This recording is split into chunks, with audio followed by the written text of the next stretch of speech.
Hey, what's up everyone? Welcome to Movies and Junk, and today we're getting our asses to Mars.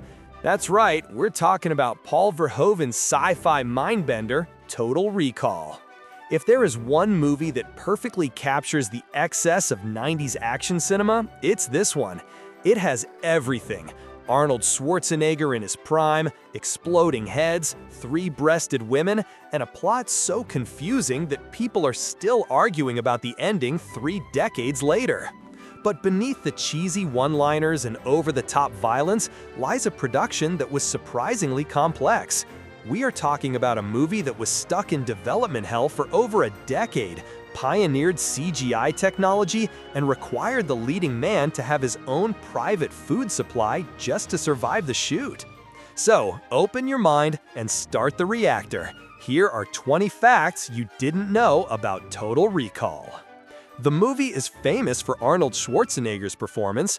No shit. But if history had gone a little differently, Quaid would have looked very, very different. The script floated around Hollywood for nearly 15 years before it was made.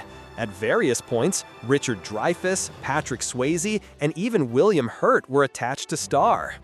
The idea was to have a more everyman actor play Quaid, someone who looked like a mild-mannered accountant. But when Arnold got involved, he had the script rewritten to fit his specific set of skills.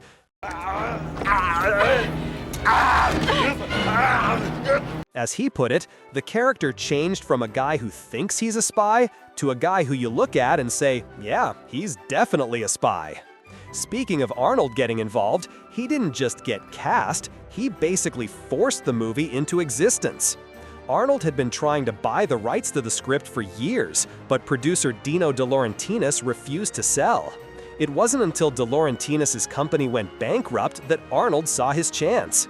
He personally convinced Carolco Pictures to buy the rights for him for a reported $10 million. He essentially handpicked Paul Verhoeven to direct because he loved RoboCop. So, without Arnold's business savvy, Total Recall would probably still be sitting in a vault somewhere. Now, let's talk about the rating. Total Recall is incredibly violent, but the version you saw in theaters was actually the tame version. The original cut was given an X rating by the MPAA. To get it down to an R, Verhoeven had to make significant cuts. One of the main casualties was the scene where Quaid uses an innocent bystander as a human shield on the escalator. In the original cut, the poor guy gets riddled with bullets in a much more graphic way. They also had to trim the scene where Michael Ironside loses his arms in the elevator shaft. Originally, you saw the severance in gruesome detail, but the censors made them cut away before the limbs actually fell off. Filming in Mexico City added a whole other layer of danger to the production. Almost the entire crew and cast came down with severe food poisoning due to the local water and food. We're talking about Montezuma's Revenge on a massive scale. Production famously had to shut down multiple times because people were too sick to work. The only person who didn't get sick? Arnold Schwarzenegger. Why? Because he had his own private food and water shipped in from the United States every single day. While the crew was suffering, Arnold was eating fresh American produce. Smart man. One of the most memorable characters in the film isn't even human. It's Johnny Cab. The robotic taxi driver was a marvel of animatronics, but did you know who provided the face and voice? It was Robert Picardo, the actor best known as the Doctor from Star Trek Voyager. He modeled for the face mold and provided the voice. Interestingly, Picardo has said that he ad-libbed some of the lines during the recording sessions, giving Johnny Cab that smug, annoying personality we all love to hate. I'm not familiar with that address. And speaking of prosthetics, we have to talk about the 2 weeks lady. 2 weeks. 2 weeks. The scene where Quaid disguises himself as a heavy-set woman was a groundbreaking mix of practical effects. The mask itself was a mechanical device designed by special effects legend Rob Bottin. However, the reveal where the mask malfunctions and opens up wasn't CGI.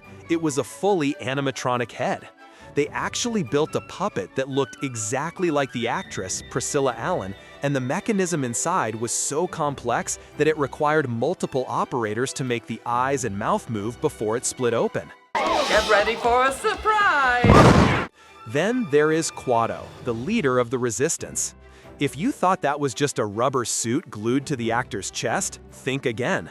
Marshall Bell, the actor who played George, the guy carrying Kuato, had to wear a full body apparatus. Kuato himself was a highly sophisticated puppet that required 15 puppeteers to operate. They controlled everything from the eyes blinking to the tiny hand gestures. Verhoeven was so impressed by the realism that he actually instructed the puppeteers to make Kuato look at Arnold during the takes, which reportedly freaked Arnold out. Let's discuss the X-ray scene.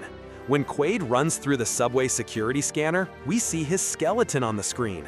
This scene is actually historic. It was one of the very first uses of motion capture technology in a major motion picture. They didn't just animate a skeleton, they actually recorded Arnold's movement and mapped a computer-generated skeleton onto it. This was 1990, 3 years before Jurassic Park, so it was absolutely cutting-edge stuff.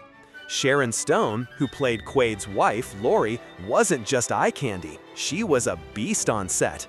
Arnold was reportedly worried about her ability to handle the physical side of the role, calling her a fragile flower. To prove him wrong, Stone joined the stunt team for extensive training. She pumped iron and learned Taekwondo. By the time they filmed the fight scene in the hotel room, she was hitting so hard that Arnold jokingly started calling her the female Terminator. There is a small detail in the hotel fight scene that many people miss. After Quaid knocks Laurie out, he says, "Consider that a divorce." According to Verhoeven, Arnold came up with that line on the spot. However, Verhoeven actually thought it was a bit too funny and wanted to cut it, fearing it would undercut the tension, but Arnold insisted it would bring the house down, and of course, he was right.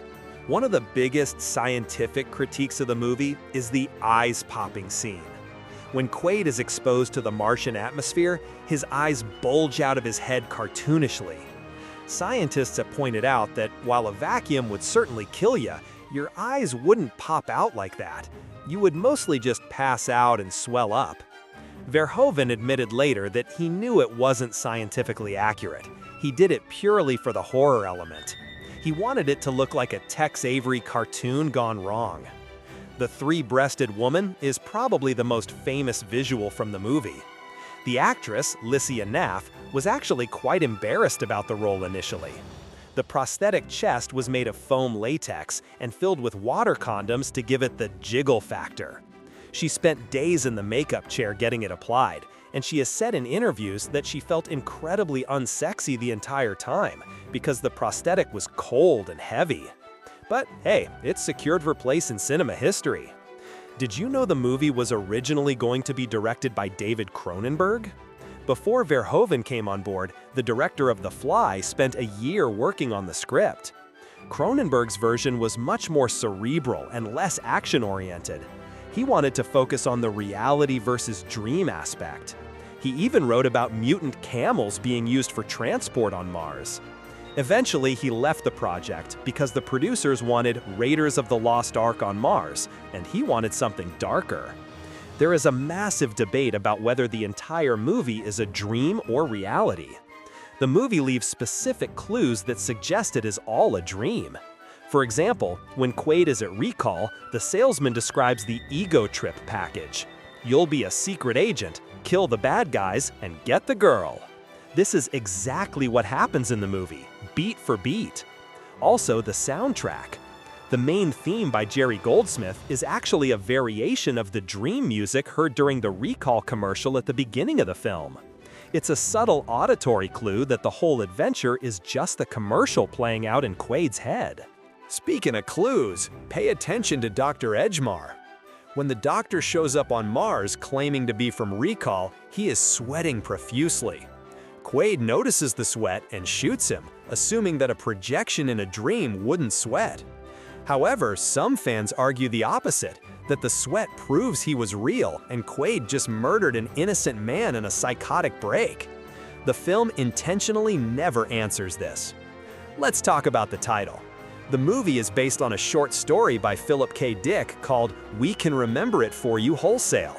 Shortening it to Total Recall was a marketing decision because the original title was just too much of a mouthful for a movie poster.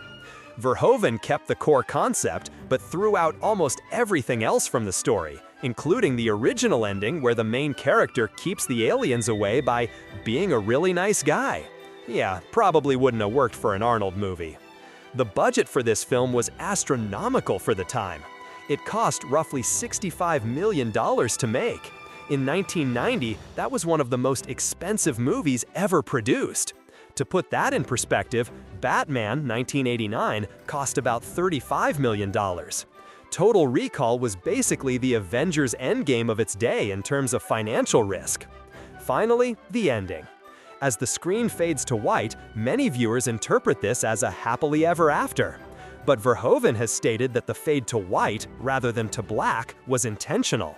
In film language, a fade to white often symbolizes death or a dream ending. Verhoeven personally believes that Quaid was lobotomized at the end, just like Dr. Edgemar warned him he would be. So, that happy ending? It's just his brain shutting down. So there you have it, 20 facts you probably didn't know about Total Recall. Whether you think it's a dream or reality, one thing is for sure, it's a sci-fi classic that isn't afraid to get a little weird. Thank you all for watching. I hope you enjoyed it. If you did, don't forget to leave me a like and subscribe for more content like this. All right, till next time, see you at the party, Richter. Fuck you, you asshole!